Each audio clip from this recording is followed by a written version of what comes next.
The climate has been changing in the recent years, so people who grow fruits and vegetables need to adjust their growing methods. The time of sowing or planting, as well as harvesting or doing other interventions in the gardens and orchards, is shifting. Something we used to do in the fall now needs to be done in the winter. Some plants that we used to sow in the late spring are now being sown earlier.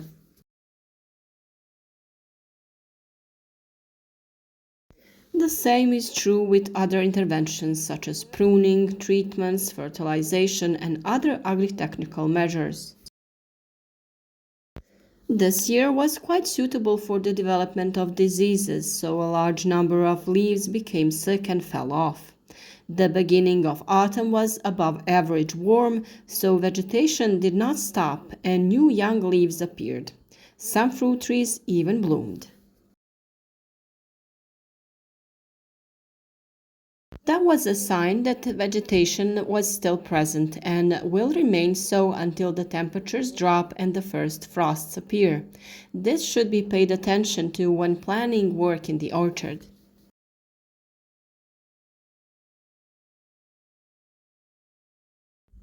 First of all, here we are talking about fruit pruning.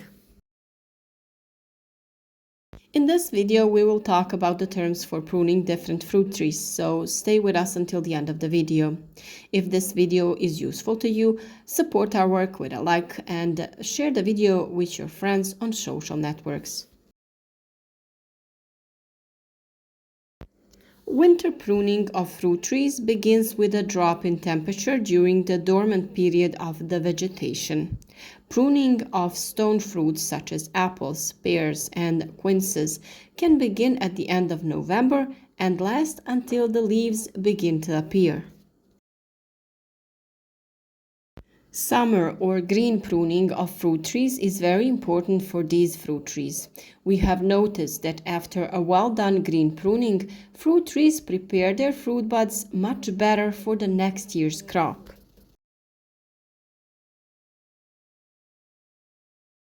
The reason why this happens is that the plant directs all its food and energy into the development of buds for the next year.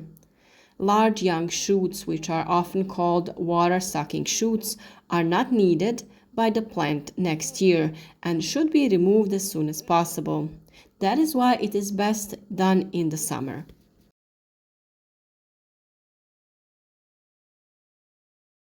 Pruning of stone fruits such as plums, peaches, nectarines, and cherries moves towards the beginning of spring. The reason is their high sensitivity to frost, which increases if pruned earlier.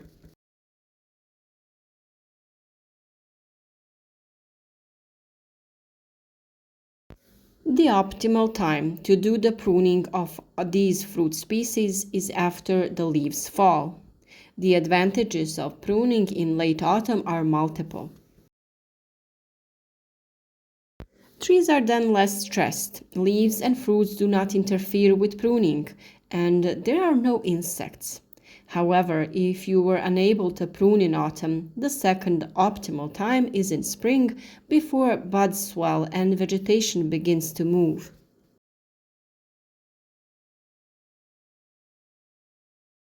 Nuts, walnuts, and hazelnuts should be pruned after the leaves have fallen and until the end of February. Hazelnuts bloom from the beginning to the end of the winter period, so you should pay attention to the timing of pruning to ensure uninterrupted flowering. Pruning berries such as blueberries, raspberries, blackberries, currants, and others depends on the type and even the variety. Pruning is done differently for each type of berry. Special attention should be paid to this because depending on the pruning method, we also condition the yields for the next season. For example, currants are pruned at the end of February. Black currant varieties start growing earlier, so they must be pruned quite early so that when the vegetation starts, they are ready for growth and development. They're usually cut into 3 fruiting branches, with the bush being planned for the following year in order to equalize the harvest from year to year. When it comes to pruning raspberries and blackberries, we hope that you have watched the videos in which we have described the pruning process. If you haven't, check out the channel. We believe that there are many useful videos for you.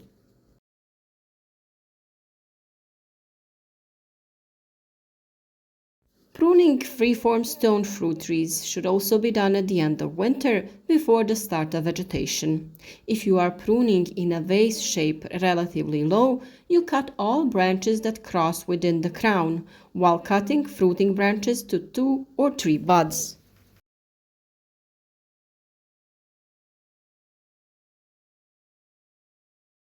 On the other hand, stone fruits are pruned quite late because it is sensitive to freezing and low temperatures. This is especially important for pruning apricots and peaches, which have a hard time withstanding late spring frosts.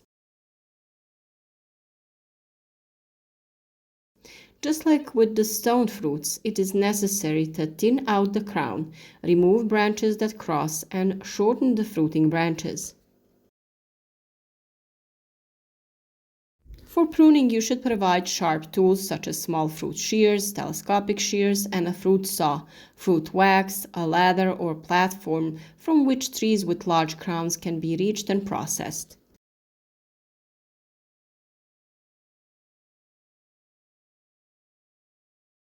When pruning before entering the orchard and later during pruning, the tools should be regularly cleaned and disinfected. If the tools aren't properly maintained, you can transmit diseases from potentially diseased plants to healthy ones. A bare tree without leaves can provide the pruner with a complete view of the state of the crown. It is easier to identify any problems that have arisen during development and make a work plan to solve them.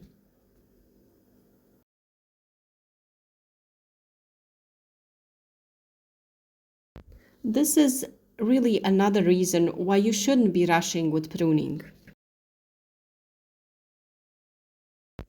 Any major cuts and wounds should be protected with fruit wax. For organic procedures, there are protective coating based on beeswax that are approved in the ecological control system.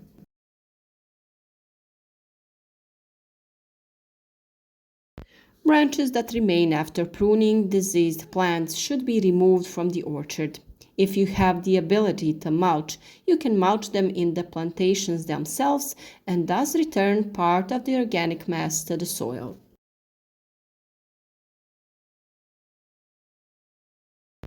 If you are making compost by yourself, chop up the cut branches and use them when making the compost pile.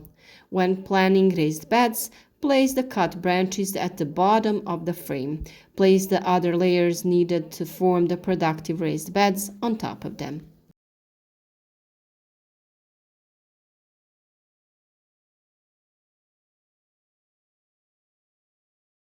Plants should always be cut during the waning moon when the water in the plants is drawn from the above ground part to the roots, as this reduces the possibility of plant sap leaking and creating a favorable medium for the formation of fungi.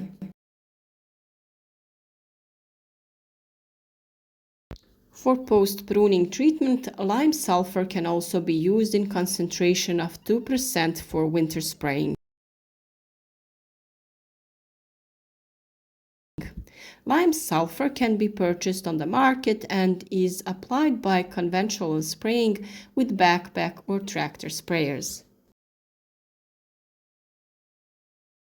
In addition to these preparations, there are also copper-based ones. The first treatment should be done when the leaves fall on a not too cold day when there is no wind. From all this, it follows that we need to wait for the temperatures to drop, that is, for the plants to return the vegetative juices to the lower part of the plant, that is, towards the roots. In that way, there will be less plant juices on the cut wounds, and in the event of sudden cold snaps, the plants will not freeze. We do hope that you find the videos on our channel useful and that we will have more interesting topics in the future. In the next videos, we will talk about how to prune fruits and form the crown, so stay tuned.